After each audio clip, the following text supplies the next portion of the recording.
So India and her neighbor, and we are going today 10 long question answers from the chapter. So all the answer has been covered in point wise. So let us start. First question is, why is India called a maritime nation? And the answer is due to its long coastal line, right? So India has a long coastal line, that is a coastline of about approximately 11,100 kilometers, which support the ports, fishing and sea trade. Surrounded by sea, India is surrounded by the Arabian Sea, Bay of Bengal, and the Indian Ocean, giving it easy access to sea routes. Sea trade. Most of the India's foreign trade is carried through sea routes, showing the importance of the sea. Major ports and navy. India has many major ports and a strong navy to protect its maritime interests. So that's why India is called a maritime nation. Hence, India is rightly called a maritime nation. Next question is, how can working together bring peace among India and her neighbors? So through dialogue and cooperation, regular talks and cooperation help in solving disputes peacefully. Secondly, mutual respect. Respecting each other's sovereignty and boundaries build trust. Economic cooperation. Trade and shared development reduce conflict and promote friendship. Regional organization. Working through organizations like SARC promote unity and peaceful relations. Thus, working together help maintain peace among India and her neighbor. Next question is, how did Buddhism act as a powerful link between India and China? So, origin in India, that is the first point. Buddhism originated in India and spread to China via trade and pilgrimage route. Visit of Chinese pilgrims. Chinese monks like Fain and Zhuangzhang traveled to Indian centers of learning to study Buddhism.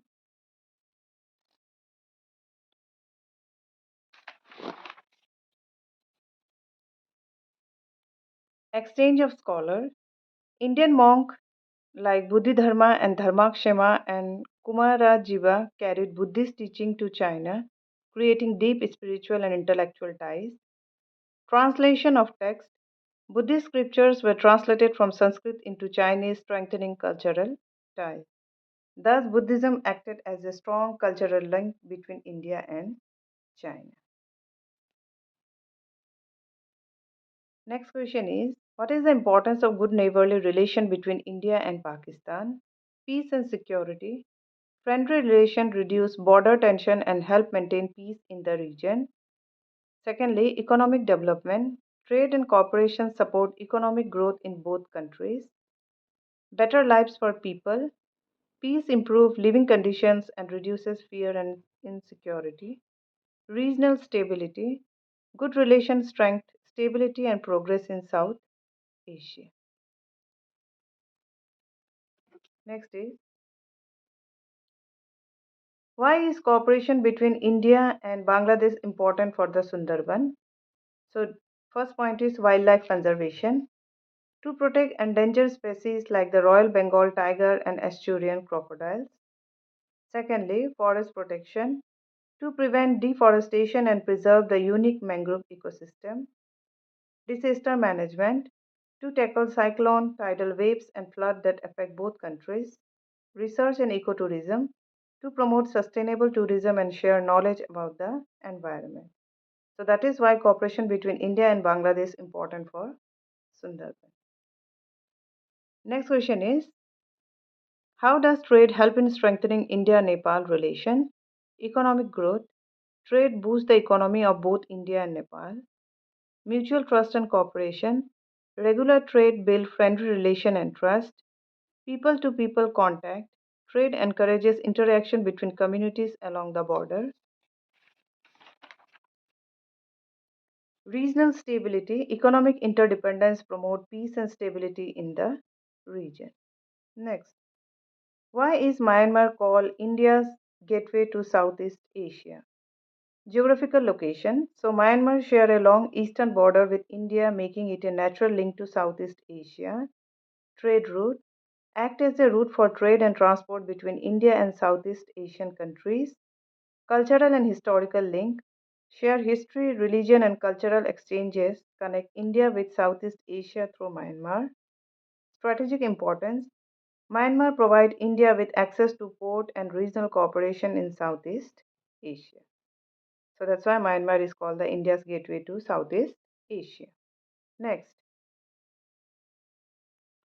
how is the Malay Peninsula connected to India? Ancient trade routes. India traded with the Malay Peninsula through sea routes, exchanging spices, textiles, and other goods. Cultural influence. Indian religion, art, and architecture influenced the region through Hinduism and Buddhism. Migration and settlement. Indian merchant and settler moved to the Malay Peninsula, creating people to people link. And then maritime link. The seas connecting India and Southeast Asia allowed continuous exchange of goods, ideas, and culture. Next question is, why is India and Iran are called ancient neighbor? Long history of contact. India and Iran have been connected since the Bronze Age. Trade link. They traded goods like copper, silver, beads, and textile through overland and river routes. Cultural exchange. Art, religion, and early scripts were shared between the two regions. Archaeological evidence. Similar pottery, seals, and tools found in both regions. So the contact, right? So India and Iran are called ancient neighbors. Last question is, how do India and Oman work together for maritime security in the Indian Ocean? So first of all, joint naval exercises. India and Oman conduct naval drills to enhance coordination and readiness. Secondly, patrolling sea lane. Both countries patrol important shipping routes to ensure safe passage for commercial. Intelligence sharing. They exchange information on piracy, terrorism, and maritime threats. Strategic cooperation. Collaborate to protect Indian Ocean trade route and regional stability. Okay. So in this way, India and Oman work together for maritime security in the Indian Ocean. So these are the 10 important question answer from the chapter India and her neighbors. And this is a long question answer. Point wise answer has been covered. So this much for this video, and thank you so much for watching until the end.